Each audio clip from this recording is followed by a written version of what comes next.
Buongiorno caro studente e cara studiante e bentornato e bentornata nelle nostre lezioncine della newsletter. Sono molto contenta di vedere che la sfida della scorsa settimana ti sia piaciuta, perché ho visto che avete risposto in tanti e in tante. Sono molto contenta di questo, ma sono meno contenta di dire che purtroppo nessuno ha risposto correttamente. E quindi, proprio perché nessuno ha risposto correttamente alla sfida della scorsa settimana, ho deciso di dedicare la video lezione extra della newsletter di questa settimana proprio all'argomento della sfida della scorsa settimana. Dal momento che noi di solito in queste lezioni, video lezioni extra della newsletter, analizziamo le espressioni colloquiali e informali della lingua italiana, io credo che questo argomento possa essere in qualche modo collegato a ciò, perché appunto ciò di cui parleremo a breve è un elemento dell'italiano informale, colloquiale, ma aggiungiamo regionale. E sì, perché come dico sempre, l'italiano non è un blocco monolitico, ok? L'italiano è caratterizzato da tante varietà e da piccole strutture linguistiche che caratterizzano ogni varietà. Dunque, nella video lezione extra di questa settimana noi parleremo insieme di questo argomento, e cioè di questo specifico uso dei pronomi tonici, oggetto diretto in italiano. Un uso, ripeto, regionale, informale e colloquiale. Quindi non solamente un uso che viene fatto nella lingua parlata di questa struttura linguistica, nella lingua quindi colloquiale e informale, ma un uso anche che riguarda una specifica zona d'Italia, una specifica regione d'Italia, anche se in realtà non è un uso che possiamo attribuire solamente alla Toscana, ma è un uso che in realtà si può sentire nel nord Italia e anche nel Lazio, a Roma per esempio, quindi a volte lo sentiamo anche nell'italiano romanesco, diciamo così. Da Roma in giù no, non è tanto utilizzata questa cosa, ed infatti qui nel Sud Italia mi ricordo quando io ero adolescente, molte persone, molti ragazzi e molte ragazze che ascoltavano un cantante del nord Italia, Ligabue era un cantante della mia generazione, cioè tu capivi che questo ragazzo, questa ragazza ascoltava Ligabue proprio dall'utilizzo che faceva di questo pronome oggetto diretto tonico,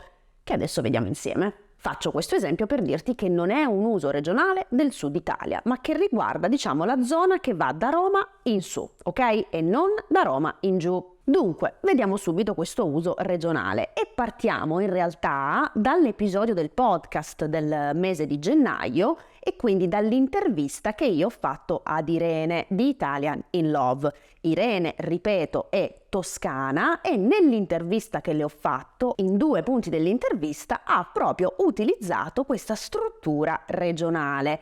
Ha fatto uso in modo regionale del pronome oggetto diretto tonico. In realtà, prima di passare all'intervista di Irene, cerchiamo di aprire una piccola parentesi linguistica e grammaticale. In italiano noi abbiamo da un lato i pronomi soggetto, che sono io, tu, lui, lei, noi, voi, loro, e dunque i pronomi che utilizziamo come soggetti dei verbi. Io vado, tu vai, lui va, lei va, noi andiamo, voi andate, loro vanno. Quindi vedi, ho utilizzato questi pronomi come soggetto del verbo. Dall'altro lato poi abbiamo 1 i pronomi oggetto diretto e 2 i pronomi oggetto indiretto. Lasciamo da parte i pronomi oggetto indiretto perché non ci interessano per questa specifica video lezione e consideriamo invece i pronomi oggetto diretto. Questi pronomi oggetto diretto si dividono in 2 gruppi. Primo gruppo, pronomi oggetto diretto atoni, cioè senza accento. Mi, ti, lo, la, ci, vi, li, le. Questi sono pronomi oggetto diretto atoni, ripeto, senza accento. In questa famiglia dei pronomi oggetto diretto abbiamo anche un secondo gruppo, e cioè quello, e attenzione, dei pronomi oggetto diretto tonici, cioè dei pronomi oggetto diretto con accento, che sono me, te, lui, lei, noi, voi, loro. Qual è la differenza tra i tonici e gli atoni? L'ho spiegato in una video lezione approfondita che ho pubblicato su YouTube un po' di tempo fa e che puoi guardare cliccando su questo linkino che ti appare in alto. Quindi non spiegherò qui la differenza fra tonici e atoni, ma in questa video lezione, per gli obiettivi di questa video lezione, voglio sottolineare che questi pronomi oggetto diretto, tonici e atoni, sono utilizzati nella lingua con la funzione appunto di oggetto, ok? Del verbo e non di soggetto. Lo incontro, incontro lui.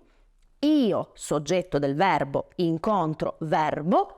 Lo, pronome oggetto diretto, atono. Lui, pronome oggetto diretto, tonico. Questa è la cosa importante da tenere a mente in questo momento. Fatta dunque questa parentesi linguistica, spostiamoci all'intervista che ho fatto ad Irene, perché ripeto che in 2 punti dell'intervista Irene ha fatto un uso regionale dei pronomi oggetto diretto tonici. Guarda queste 2 parti. 1. Però ci sono nei supermercati, ma ci sono anche questi piccoli negozi, si chiamano délicatesse, e sono tipo negozi di alimentari dove te puoi comprare la pasta, gli affettati, la pasta fresca, eccetera, eccetera. Guarda questa frase, dove te puoi comprare la pasta. C'è qualcosa di strano secondo te in questa frase? Sì, c'è qualcosa di strano, più che di strano, di regionale, perché la nostra Irene qui, in quanto toscana, appunto, ha utilizzato il pronome oggetto diretto tonico, te, non l'ha utilizzato nella frase come oggetto diretto, ma l'ha utilizzato nella frase come soggetto. Ecco, questa è una caratteristica molto diffusa nell'italiano regionale in Toscana. I pronomi oggetto diretto tonici, ma più che tutti i pronomi, solamente principalmente il pronome di seconda persona, e dunque te, ok? Non tutti i pronomi in realtà, principalmente questo, pronomi oggetto diretto tonici, sono utilizzati come soggetto del verbo, anche se non hanno questa funzione nella lingua, perché questa frase nell'italiano standard dovrebbe essere dove tu puoi comprare la pasta e non dove te puoi comprare la pasta, ma appunto Irene ha fatto un utilizzo regionale di questa struttura, di questo pronome oggetto diretto tonico. Passiamo al secondo esempio, dov'è? Eccolo qui, vedi, ti leggo questa frase e voglio vedere cosa ne pensi, visto che anche te hai il fidanzato, insomma, inglese, mio marito è inglese. Voglio vedere cosa ne pensi, visto che anche te hai il fidanzato inglese. Vedi anche qui, Irene ha utilizzato il pronome oggetto diretto tonico, te, non con la funzione di oggetto del verbo, ma con la funzione di soggetto del verbo. Perché questa frase, visto che anche te hai il fidanzato, questa frase nell'italiano standard sarebbe visto che anche tu hai il fidanzato inglese, perché appunto te non svolge nella lingua la funzione di soggetto, ma svolge la funzione di oggetto. E quindi ecco, caro studente e cara studiante, la risposta alla sfida della scorsa settimana. Questo che tu vedi, soprattutto, ripeto, del pronome di seconda persona singolare te, è un uso regionale che troviamo da Roma in su, quindi dalla regione Lazio in su, ma che non troviamo, ripeto, da Roma in giù, perché nel meridione questo uso non è diffuso. Ci sono tanti altri regionalismi su cui magari in futuro farò altre video lezioni, altre sfide, sicuramente. Ci sono degli elementi regionali che appartengono al Sud Italia, ma questo, quando tu sentirai un italiano o un'italiana utilizzare questa struttura, capirai che questa persona sicuramente non viene da Roma in giù, ma viene da Roma in su. Giusto, sbagliato, non è questione di giusto o sbagliato in assoluto, ma è questione di, come sempre in italiano, appartenenza a una specifica varietà di italiano. Sto scrivendo in un contesto ufficiale e formale? Questa struttura non va bene. Sto scrivendo un messaggio ai miei amici, anche loro toscani, o amici di qualsiasi qualsiasi provenienza regionale in Italia? Va benissimo, perché è un contesto diverso. Quindi ricorda sempre, questa è una cosa importante quando parliamo dell'italiano, non esiste giusto o sbagliato in assoluto. Esiste giusto o sbagliato rispetto a cosa? Rispetto al contesto comunicativo. Dunque, immagina, sto facendo un compito in classe, sto facendo un esame all'università e utilizzo te come soggetto, non va bene. Ma se sto scrivendo un messaggio a un amico, assolutamente va bene. Quindi adesso leggi il testo della newsletter e ascolta i contenuti che ti ho consigliato e mentre ascolti vai alla ricerca di questo uso regionale della lingua italiana, ascoltando le canzoni e i podcast che ti ho consigliato. Bene, caro studente e cara studiante, ci vediamo la prossima settimana con una nuova sfida linguistica per te.